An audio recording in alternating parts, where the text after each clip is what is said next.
I've learned to always try to see the root of people instead of the fruit. So instead of seeing their actions, I look at them and I say, I wonder what's causing them to behave in such a manner.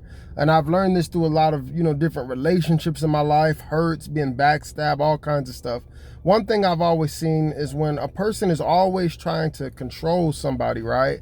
Like unnecessarily, like just for whatever reason, it just seems like they're manipulative and they try to control every little thing.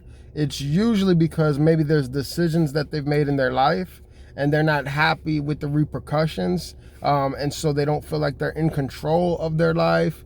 Their life isn't going the way that they want it to go. It's not going the way they thought it should go.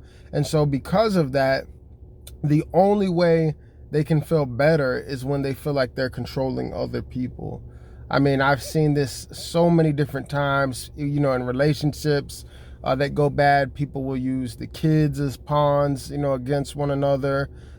They will try to even use the law, they will use lies. They will use all kinds of manipulation just so they can feel like, they're in control of something in their life. And then another thing that I've often seen is when people are not happy, they like to gossip.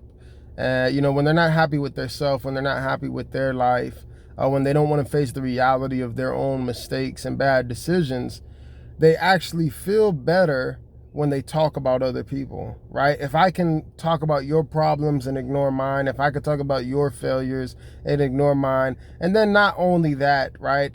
I can say, oh, well, he should have done this or she should have done this. It's like I feel good about myself because I can fix everybody else's problems, but I don't address my own. I don't confront my own. So I gossip and I talk about everybody. I would have done this and she should have done that. And if that was me, but then for whatever reason, you refuse to face your own problems, mistakes, and failures in your life.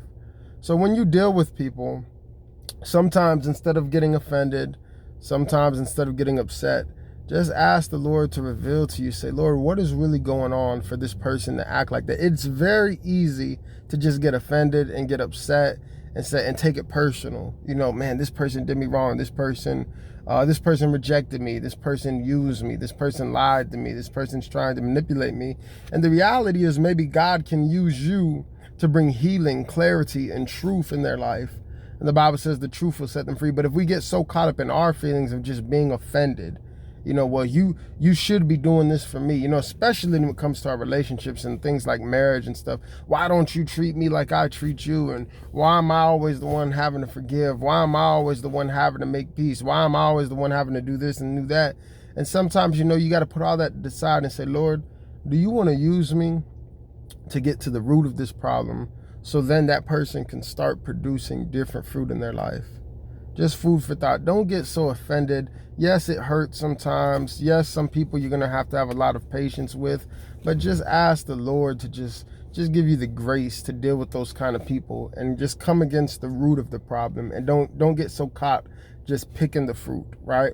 And you look at the tree and you see the fruit in the trees and you just keep picking the fruit every time you see it. Now, you want to get to the root of the thing because the fruit is just going to grow back.